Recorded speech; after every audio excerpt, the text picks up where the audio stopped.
In the chaos of war, when bullets fly and death lurks around every corner, heroes are not born from textbooks or training manuals. They emerge from split-second decisions that define the difference between life and death, between abandoning your brothers in arms or risking everything to bring them home. This is the story of one woman who faced an impossible choice when 280 Marines found themselves trapped behind enemy lines, surrounded by hostile forces with no way out. What happened next would challenge every military protocol, defy every order, and prove that sometimes the greatest acts of heroism require breaking all the rules. In the heat of battle, she would discover that being a medic meant more than healing wounds. It meant having the courage to cross lines that others wouldn't dare approach, even when it meant putting her own life on the line for soldiers she had sworn to protect. The morning sun cast long shadows across the rugged terrain of Afghanistan. As Corporal Sarah Mitchell adjusted her medical pack one final time, the weight felt familiar on her shoulders, every piece of equipment precisely placed where muscle memory could find it in the dark. At 26, she had already served 3 tours in this unforgiving landscape, but something about today felt different. The air carried an electric tension that made the hair on her arms stand up, and the usual chatter among the Marines had been replaced by focused silence. Captain Rodriguez gathered the company around a makeshift briefing area, using his knee to smooth out a wrinkled map against a large boulder. 280 Marines from Bravo Company had been tasked with securing a strategic mountain pass that intelligence reports suggested was being used as a supply route for insurgent forces. The mission seemed straightforward enough. Establish a perimeter, search for weapons caches, and maintain control of the area for 72 hours, until reinforcements could arrive to establish a permanent outpost. Sarah studied the faces around her as the captain outlined their objectives. These weren't green recruits fresh from boot camp. Most of these men had been through hell together, forming bonds that went beyond ordinary friendship. There was Johnson, the 19-year-old from Detroit who kept a picture of his newborn daughter taped inside his helmet. Martinez, the squad leader from Texas who could make anyone laugh even during the worst moments. Thompson, the machine gunner who had saved half the company during their last engagement by holding off enemy forces while his team evacuated wounded soldiers. The plan was methodical and seemed solid. 3 platoons would approach from different angles, with 1st Platoon taking the high ground on the eastern ridge, 2nd Platoon securing the main pass through the center, and 3rd Platoon establishing overwatch positions on the western slopes. Sarah would move with 2nd Platoon, positioned centrally where she could respond quickly to casualties from any direction. Radio communication would be maintained every 30 minutes, and extraction helicopters would remain on standby at the forward operating base 40 miles south. As they moved out in the pre-dawn darkness, Sarah felt the familiar rhythm of a combat patrol settling over the group. Boots moved carefully across loose rocks, weapons remained at the ready, and every Marine maintained proper spacing to minimize casualties from potential ambushes. The terrain was challenging, with steep inclines and rocky outcroppings that provided excellent cover for both friendly and hostile forces. Sarah found herself breathing hard as they climbed, the thin mountain air combining with the weight of her equipment to test her endurance. The first sign of trouble came 3 hours into the mission. Sergeant Williams, leading the point element, raised his fist in the air, bringing the entire column to an immediate halt. Through her binoculars, Sarah could see him studying something in the distance, his body language tense and alert. After several minutes, he motioned for the company commander to move forward, and the 2 men engaged in a whispered conversation that lasted longer than anyone felt comfortable with. When Captain Rodriguez returned to the main group, his expression had changed completely. The confident demeanor from the morning briefing had been replaced by something much more serious. He gathered his platoon leaders and key personnel, including Sarah as the senior medic, for an emergency consultation. What they had discovered ahead was not the simple supply route they had expected to find. Instead, intelligence had been catastrophically wrong. The mountain pass was heavily fortified, with prepared fighting positions, multiple weapon emplacements, and clear evidence of a much larger enemy presence than anyone had anticipated. The smart move would have been to withdraw immediately and call for additional support, but retreat was no longer a simple option. 1st Platoon, which had moved to secure the eastern ridge, had already reported contact with enemy forces and was requesting immediate assistance. Their radio transmissions were broken and filled with the sounds of intense gunfire. 3rd Platoon, positioned on the western slopes, had gone completely silent after reporting movement in their sector 20 minutes earlier. Sarah felt her heart rate increase as the gravity of their situation became clear. 2nd Platoon, with just under 90 Marines, was now the only element with confirmed communication and freedom of movement. The other 190 Marines were either engaged in active combat or potentially overrun completely. Making matters worse, The terrain that had seemed like an advantage during the approach was now working against them. The rocky slopes and narrow passages that provided excellent defensive positions also created natural kill zones where enemy forces could concentrate their fire. Captain Rodriguez made the decision that would define the next 72 hours. Rather than attempting to withdraw and potentially abandoning Marines who might still be fighting for their lives, Bravo Company would advance and attempt to link up with their separated elements. It was a calculated risk based on limited information, but the alternative, leaving fellow Marines behind, was simply not acceptable to anyone in the unit. As 2nd Platoon began moving toward the last known position of 1st Platoon, Sarah checked her medical supplies one more time. Her combat lifesaver bag contained enough equipment to treat major trauma injuries for approximately 20 casualties, assuming standard battlefield wounds. She also carried additional morphine, antibiotics, and emergency surgical supplies that could extend her capability in prolonged engagements. The weight of responsibility pressed down on her as she realized that the lives of nearly 300 Marines might depend on her ability to keep wounded soldiers alive long enough for evacuation. The approach to 1st Platoon's position took nearly 2 hours of careful movement through increasingly dangerous terrain. Enemy sniper fire began at the 1-hour mark, forcing the Marines to move in short rushes between available cover. Sarah found herself treating her first casualty of the day when Private Peterson took a bullet through his shoulder while crossing an exposed section of trail. The wound was serious, but manageable, and she was able to stabilize him quickly before he was evacuated back down the mountain with 2 other Marines as escort. When 2nd Platoon finally reached the Eastern Ridge, what they found was worse than anyone had imagined. 1st Platoon had been pinned down in a defensive position for over 3 hours, surrounded by enemy forces on 3 sides. 12 Marines had been wounded, including the platoon commander, and ammunition was running critically low. The enemy had positioned machine gun nests and mortar teams in overlapping fields of fire that made any movement extremely dangerous. Sarah immediately went to work on the wounded, moving from position to position under cover of suppressive fire from her fellow Marines. The injuries ranged from minor shrapnel wounds to severe trauma that required immediate surgery. One Marine had taken shrapnel to his abdomen and was bleeding internally. Another had been shot through the leg, severing his femoral artery. A third had suffered a head injury from a mortar blast and was slipping in and out of consciousness. Working with limited supplies and under constant enemy fire, Sarah performed what amounted to battlefield surgery using equipment that was designed for basic trauma care. She managed to stabilize the Marine with internal bleeding using pressure bandages and emergency blood clotting agents.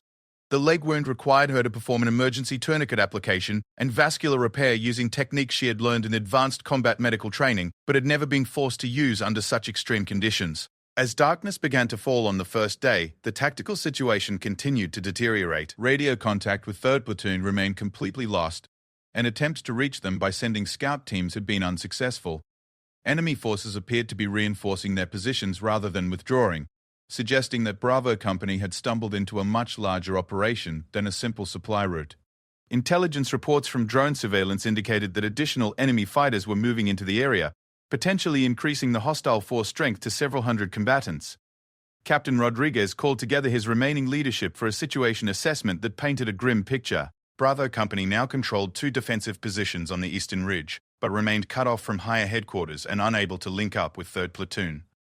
Medical supplies were already running low after treating 14 casualties, and ammunition consumption was higher than planned due to the intensity of enemy contact.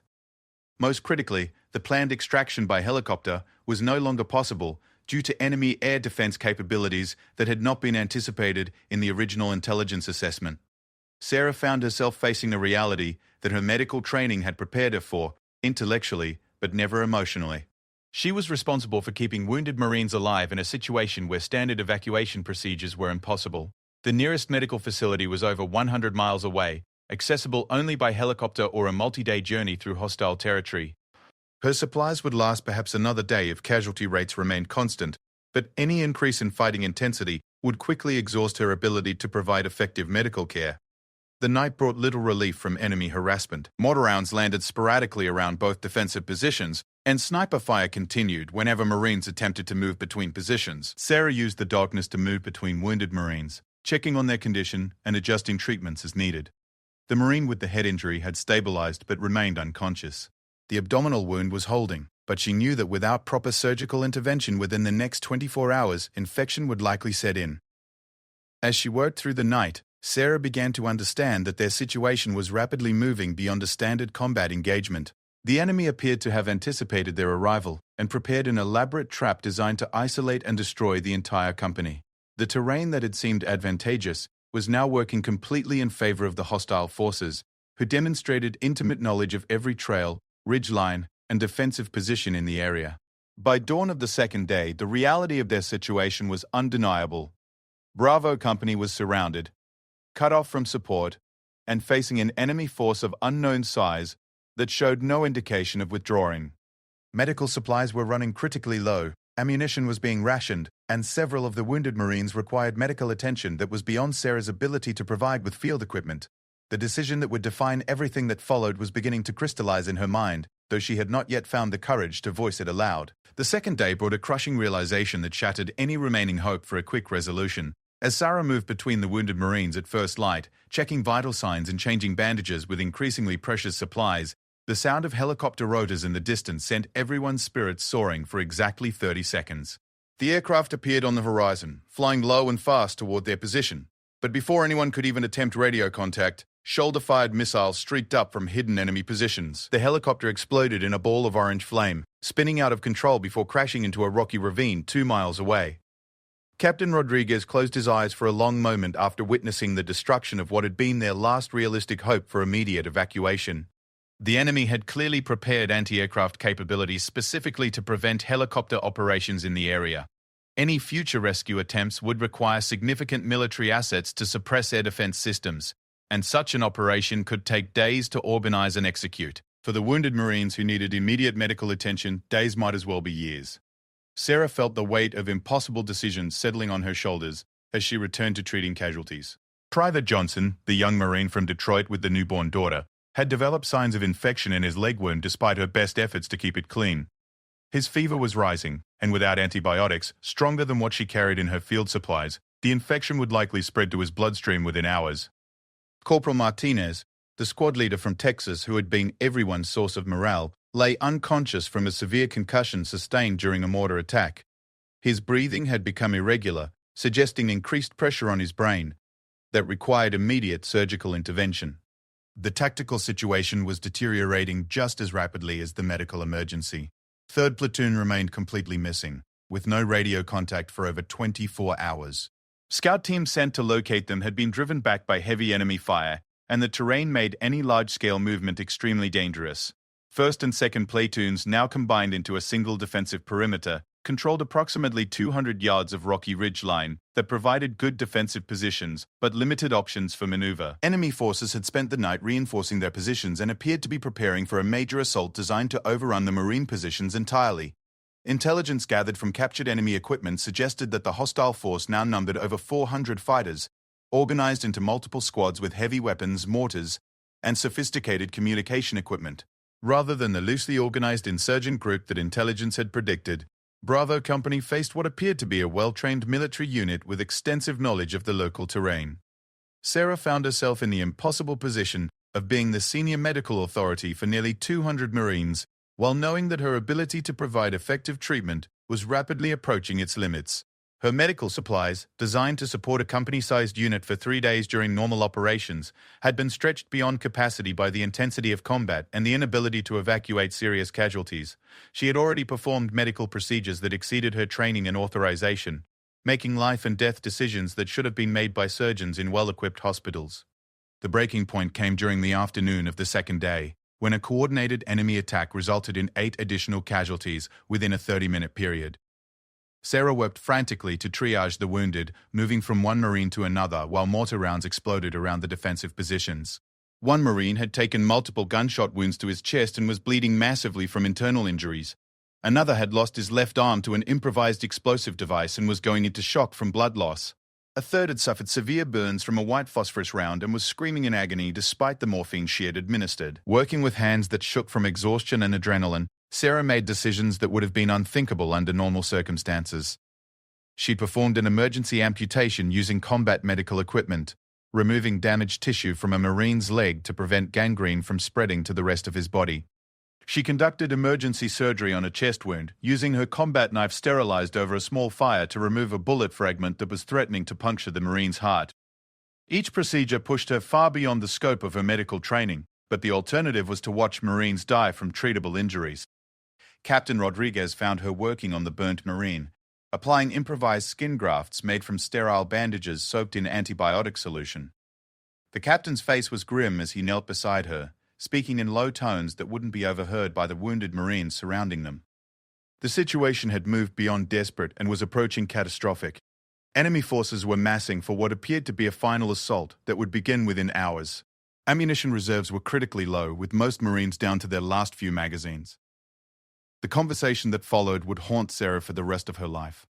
Captain Rodriguez explained that he had been in contact with higher headquarters through emergency radio frequencies, and a rescue operation was being planned. However, the earliest that significant military assets could be deployed to break through enemy defenses was 72 hours. The wounded Marines under Sarah's care would not survive another 3 days without proper medical attention and supplies that she simply did not possess. There was, however, one possibility that violated every regulation, protocol, and order that Sarah had ever received during her military career. Intelligence reports indicated that enemy forces maintained a field hospital approximately 5 miles from their current position, established to treat their own casualties from the ongoing engagement. The facility was lightly defended and contained medical supplies that could potentially keep the wounded Marines alive until proper evacuation became possible. The plan that Captain Rodriguez outlined was essentially a suicide mission disguised as a medical operation. Sarah would leave the defensive perimeter alone, carrying minimal equipment to maximize her speed and stealth. She would infiltrate the enemy field hospital, acquire as many medical supplies as possible, and return to treat the wounded Marines. The chances of success were minimal, and capture would likely result in torture and execution. Even if she succeeded in reaching the enemy facility, there was no guarantee that she could acquire the supplies needed or return safely through territory crawling with hostile forces. Sarah looked around at the Marines she had been treating, seeing faces that had become intimately familiar over the past 2 days. Johnson, still fighting the infection that was slowly poisoning his system. Martinez, whose irregular breathing indicated that time was running out to address his brain injury. Thompson, the machine gunner, who had taken shrapnel to his abdomen and was bleeding internally despite her best efforts to control the hemorrhage. Each face represented someone's son, brother, husband, or father. Each face belonged to a Marine who had trusted her to keep them alive when everything else had gone wrong. The decision that Sarah made in that moment went against every piece of military training she had ever received. Military medical personnel were strictly forbidden from engaging in offensive operations or putting themselves at unnecessary risk. Her primary responsibility was to remain with her unit and provide medical care to the best of her ability with available resources. Leaving her post to conduct what amounted to a robbery of enemy medical supplies was not only unauthorized but could be considered desertion in the face of the enemy. But Sarah had spent 2 days watching Marines suffer from injuries that were completely treatable under normal circumstances. She had performed emergency surgery with inadequate equipment while listening to wounded soldiers call out for their mothers and wives. She had held the hands of dying Marines and promised them that help was coming, knowing that she might be lying to them in their final moments. The weight of those promises and the responsibility she felt for every Marine under her care made the decision inevitable, even though she knew it would likely cost her everything. As darkness fell on the second night, Sarah began preparing for a mission that existed in direct violation of every order she had ever received. She stripped down her equipment to the absolute essentials, carrying only her sidearm, a combat knife, emergency medical supplies, and enough water for 12 hours. Her plan was to move during the hours between midnight and dawn, using darkness to avoid enemy patrols while navigating toward the reported location of the field hospital. Captain Rodriguez provided her with the latest intelligence on enemy positions and patrol patterns, along with a hand-drawn map based on drone surveillance from earlier in the day. The route would take her through territory that was actively patrolled by enemy forces, across 2 ridgelines that offered minimal cover, and through a valley where hostile forces had established multiple checkpoints. The total distance was approximately 5 miles, but the terrain would require nearly 6 hours of careful movement to avoid detection. Sarah spent the final hours before departure moving among the wounded Marines, checking their conditions one last time and making adjustments to their treatment plans. She provided detailed instructions to Corman Williams, the junior medic who would be responsible for their care during her absence. The instructions were necessarily limited by the remaining supplies, but she emphasized the critical importance of monitoring specific Marines whose conditions could deteriorate rapidly without intervention. The conversation with Johnson, the young Marine from Detroit, proved to be one of the most difficult moments of Sarah's entire military career. His infection had worsened throughout the day, and his fever indicated that systemic sepsis was beginning to develop. Without powerful antibiotics, he would likely die within 24 hours. Sarah found herself unable to explain where she was going or why she might not be there when he woke up, so she simply held his hand and told him that she was going to find help. Martinez remained unconscious, his breathing becoming increasingly labored as pressure continued to build inside his skull. Sarah knew that he needed immediate neurosurgery to relieve the pressure, but such an operation was far beyond anything that could be attempted with field medical equipment. Her hope was that enemy medical supplies might include drugs that could reduce brain swelling and buy him additional time until proper evacuation became possible. As midnight approached, Sarah made her final preparations for a mission that would either save the lives of 22 wounded Marines or result in her death or capture behind enemy lines. She had written letters to her family and left them with Captain Rodriguez, along with instructions for the distribution of her personal effects. She had also prepared detailed medical notes on each wounded Marine, documenting their injuries, treatments provided, and recommended follow-up care for whoever might replace her if she failed to return. The last thing Sarah saw before slipping into the darkness was the face of Corporal Thompson, the machine gunner who had saved half the company during their previous engagement. He was awake despite the pain medication, and his eyes met hers as she prepared to leave the defensive perimeter. Without speaking, he reached out and squeezed her hand, a gesture that contained all the gratitude, respect, and understanding that words could never adequately express. In that moment, Sarah knew that regardless of what happened during the next few hours, she was making the only choice that she could live with as a Marine and as a human being. Sarah slipped away from the defensive perimeter at exactly midnight, moving with the careful precision of someone whose life depended on absolute silence. Every step was calculated to avoid loose rocks that might betray her position, every breath controlled to minimize sound in the thin mountain air. The darkness was both her greatest ally and her most dangerous enemy, providing concealment from hostile forces while making navigation through treacherous terrain a constant challenge. The first hour of movement took her through territory that Bravo Company had crossed during their initial advance 2 days earlier, but everything looked different in the darkness. Rock formations that had seemed familiar in daylight became anonymous obstacles, and trails that had been clearly marked during the day disappeared into shadows. Sarah navigated using a combination of compass headings and memorized landmarks, stopping frequently to check her position against the hand-drawn map that Captain Rodriguez had provided. Enemy activity was heavier than intelligence reports had suggested. Within the first 2 hours, Sarah was forced to take cover 3 times as hostile patrols moved through areas she needed to cross. The first encounter came as she was descending into a narrow ravine that provided the only covered approach to the first ridgeline. Voices speaking in the local dialect echoed off the rocky walls, and Sarah pressed herself against a boulder while 6 armed fighters passed within 10 feet of her hiding position. Her heart hammered against her ribs as she counted their footsteps, not daring to breathe until the sounds faded completely into the distance. The second ridgeline proved to be the most challenging obstacle of the entire journey. The slope was steep and exposed, offering minimal cover from observation or fire. Enemy forces had positioned sentries at regular intervals along the crest, and their patrol patterns created brief windows of opportunity that lasted no more than 15 minutes each. Sarah waited in a rocky outcropping for nearly an hour, timing the movements of the guards and calculating the exact route that would allow her to cross without being detected. When her moment came, Sarah moved with speed and precision that surprised even herself. She covered the 200 yards of open ground in less than 10 minutes, staying low and using every available piece of cover to mask her movement. Her military training had prepared her for this type of infiltration, but the reality of moving alone through enemy territory while carrying the weight of 22 wounded Marines on her conscience added an intensity that no training exercise could replicate. The descent from the second ridgeline brought Sarah into the valley, where intelligence reports indicated the enemy field hospital was located. The facility was larger than she had expected, consisting of several connected structures that appeared to be a combination of permanent buildings and temporary medical tents. Security was lighter than she had feared, with only 2 guards visible at the main entrance and no obvious perimeter patrols. The layout suggested that enemy forces felt secure enough in their control of the area to focus their defensive efforts on the approaches rather than close protection of medical facilities. Sarah spent 40 minutes conducting surveillance of the target, identifying guard positions, noting the locations of medical supplies, and planning both her approach route and multiple escape paths.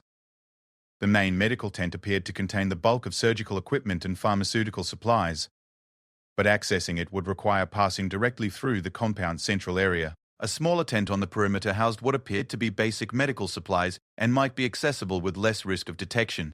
The decision to target the main medical facility rather than the safer peripheral option was driven by the critical condition of the Marines she had left behind. Johnson's infection required powerful antibiotics that were unlikely to be stored in a basic supply tent. Martinez's brain injury needed specialized drugs that would only be available in a fully equipped medical facility. Thompson's internal bleeding required surgical supplies that could only be found in an operating room environment. Sarah's infiltration of the enemy compound began at 4 in the morning, during the period when human alertness naturally reaches its lowest point. She approached from the rear, using a dry creek bed to mask her movement, until she reached the perimeter of the facility. The guards appeared to be fighting fatigue, and their attention was focused outward, toward potential threats, rather than inward toward the medical areas they were protecting. The main medical tent was exactly what Sarah had hoped to find. It contained a complete field surgical suite with equipment that surpassed anything she had seen in most American military medical facilities. Pharmaceutical supplies were organized in clearly labeled storage areas, with antibiotics, pain medications, and surgical drugs available in quantities that could support extended operations. Most importantly, she found the specialized medications needed to treat traumatic brain injury and the advanced surgical supplies required for complex internal injuries. Working in absolute darkness except for brief moments with a heavily shielded flashlight, Sarah gathered medical supplies with the systematic efficiency of someone whose training had prepared her for exactly this type of situation. She prioritized medications that would have the greatest impact on her most critically injured patients, but also gathered basic supplies that would allow her to treat additional casualties if the fighting continued. The total weight of supplies approached the maximum that she could carry while maintaining the speed and mobility necessary for escape. The return journey began just as the first hints of dawn appeared on the horizon, creating an urgent need for speed that conflicted with the requirement for stealth. Sarah moved as quickly as she dared through terrain that was becoming increasingly familiar, but the weight of medical supplies slowed her progress, and the approaching daylight would soon eliminate her concealment advantage. Enemy activity was increasing as their forces prepared for what appeared to be a major offensive operation scheduled to begin at sunrise. The most dangerous moment of the entire mission came as Sarah was crossing the exposed section of the second ridge line. Dawn was breaking as she reached the halfway point, and the growing light made concealment increasingly difficult. An enemy patrol appeared unexpectedly on the ridge above her position, forcing her to take cover in a shallow depression that provided minimal protection. For 20 minutes she lay motionless, while armed fighters moved back and forth directly above her hiding place, close enough that she could hear their conversations about the planned attack on American positions. When the patrol finally moved away, Sarah found herself in a race against time that would determine the fate of everyone involved. Daylight was increasing rapidly, enemy forces were mobilizing for their assault, and her wounded Marines were running out of time. She abandoned all pretense of stealth and moved as quickly as possible across terrain that was becoming increasingly dangerous with each passing minute. The sound of heavy gunfire erupted in the distance just as Sarah reached the final approach to Bravo Company's defensive positions. The enemy assault had begun earlier than expected, and she could see muzzle flashes and explosions lighting up the ridge where her fellow Marines were fighting for their lives. The attack was coming from multiple directions simultaneously, indicating that enemy forces had surrounded the American positions completely while she was away. Sarah's arrival at the defensive perimeter came in the middle of the most intense fighting that Bravo Company had experienced since the engagement began. Enemy forces were attacking in coordinated waves, using mortars and heavy machine guns to suppress American defensive positions, while assault teams moved to exploit any weaknesses in the Marine lines. The defensive positions were holding, but barely, and casualties were mounting rapidly among Marines who were already exhausted from 2 days of continuous combat. The medical supplies that Sarah had risked everything to acquire proved to be exactly what was needed to save lives that would otherwise have been lost. Johnson received powerful antibiotics that halted his infection within hours and began the process of recovery that would eventually allow him to return home to his newborn daughter. Martinez was treated with drugs that reduced the pressure on his brain and stabilized his condition until proper neurosurgical care became available. Thompson's internal bleeding was controlled using advanced surgical techniques that were only possible with the specialized equipment Sarah had obtained. Working through the third day of fighting while enemy forces continued their assault, Sarah treated 37 casualties using the medical supplies she had acquired during her unauthorized mission. The antibiotics, surgical equipment, and specialized medications allowed her to provide a level of medical care that was far beyond what should have been possible under field conditions. Marines who would have died from treatable injuries survived to fight another day and eventually return home to their families. The rescue operation that finally broke through enemy lines arrived 72 hours after the initial engagement, exactly as Higher Headquarters had promised. Attack helicopters and ground forces working together systematically destroyed enemy positions that had held Bravo Company trapped for 3 days. The coordination required for such an operation took time to organize and execute, but when it came, it was overwhelming and decisive. The aftermath of the engagement brought recognition for heroism that went far beyond what any regulation or manual had ever anticipated.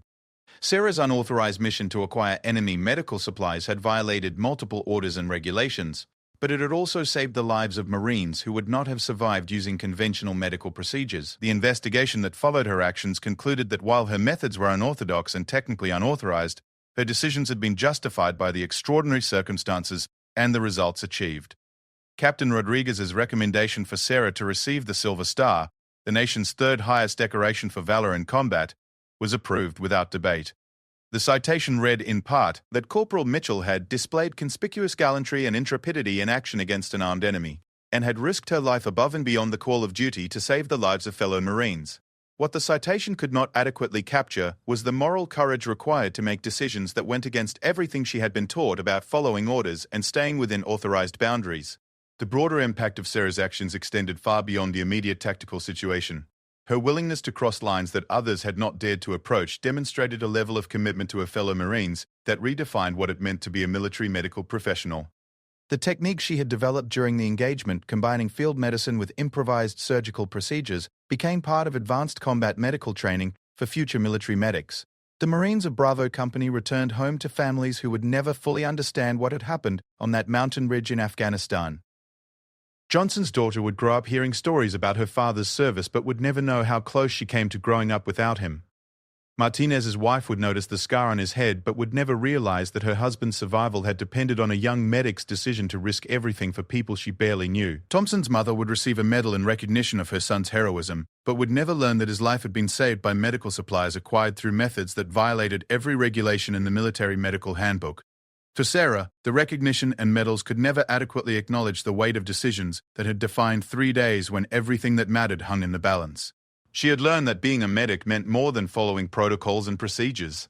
Sometimes it meant having the courage to cross lines that others couldn't see, to make choices that went against everything she had been taught, and to risk everything for people whose lives had been placed in her hands. In the end, she had discovered that the greatest acts of heroism often require breaking the rules that were written by people who had never faced impossible choices in impossible situations.